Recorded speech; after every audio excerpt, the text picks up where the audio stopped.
कक्षा 12 विषय वाणिज्य व्यवस्था और संचालन, जिसमें आपका ये छठा चैप्टर है मार्गदर्शन। मार्गदर्शन में आज का हमारा टॉपिक है मार्गदर्शन के तत्व। तो मार्गदर्शन के मुख्य 4 तत्व हैं: निरीक्षण यानी सुपरविज़न, अभिप्रेरणा मोटिवेशन, नेतृत्व लीडरशिप और सूचना संचार यानी कम्युनिकेशन।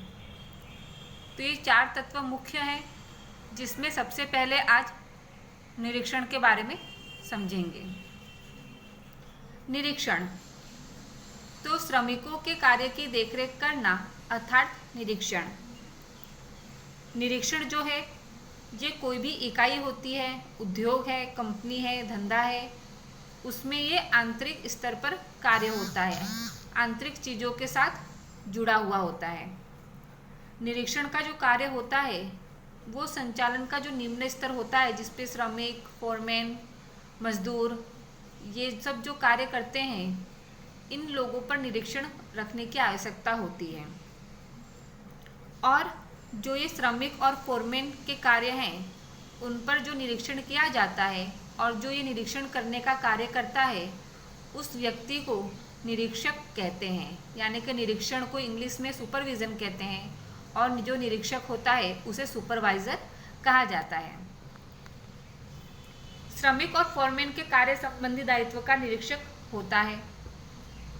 ये संचालन के उच्च स्तर और श्रमिकों के बीच चाबी स्वरूप का स्थान रखता है कि जो उच्च स्तर से जो आदेश प्राप्त होते हैं, उन आदेशों को उन श्रमिकों से किस प्रकार पूर्ण करवाना है, किस प्रकार कार्य करवाना है, उसकी जवाबदारी और वो कार्य करते हैं कि नहीं, तो ये देखने का कार्य निरीक्षक का होता है। अर्थ दिया है, सरल अर्थ दिया है, श्रमिकों की देखरेख करना अर्थात निरीक्षण। आर.सी. डेविस ने परिभाषा देते हुए कहा है निरीक्षण का कि निरीक्षण ऐसा कार्य है कि जिसके द्वारा योजनाओं और सूचनाओं के अनुसार कार्य हो रहा है, इसका विश्वास प्राप्त होता है। कि कोई संचालक है उच्च स्तर पर, तो उसने निरीक्षण का काम किसी व्यक्ति को सौंपा है, तो उसे ये विश्वास प्राप्त होता है कि जो योजनाएं हैं और जो सूचनाएं दी गई है उसके अनुसार कार्य हो रहा है।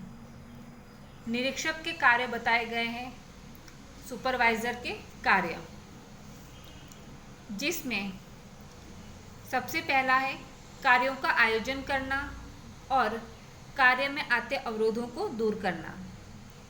दूसरा, कार्य समय पर पूर्ण करने के लिए आवश्यक मार्गदर्शन और निर्देश देना कि जो भी कार्य ऊंचे स्तर से सौंपा गया है वो समय पर पूर्ण हो, उसके लिए श्रमिकों को मार्गदर्शन देना और उसके लिए दिशा निर्देश करना। कर्मचारियों की कार्यों की सतत देखरेख करना, जिससे समय और श्रम दोनों की बचत की जा सके।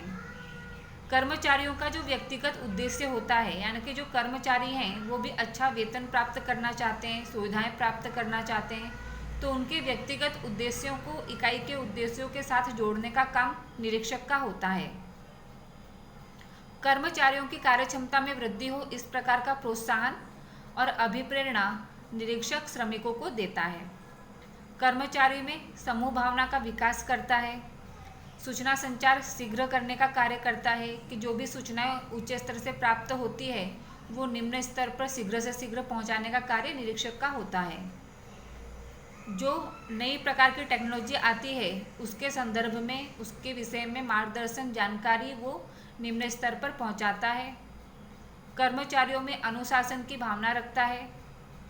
निरीक्षक नियंत्रण नहीं करता, लेकिन वो देखभाल करता है। ये एक मुख्य पॉइंट है कि जो निरीक्षक है, सुपरवाइज़र है, वो नियंत्रण नहीं करता, अंकुश नहीं लगाता है, किसी कार्य में रोक टोक नहीं करता, लेकिन जो कार्य कर रहे हैं श्रमिक, उनकी देखभाल करता है कि किस प्रकार से वो कार्य कर रहे हैं, समय पर किस प्रकार से पूर्ण होना चाहिए, किस प्रकार से उनको प्रोत्साहन देना है, किस प्रकार से उनकी कार्यक्षमता बढ़ानी है।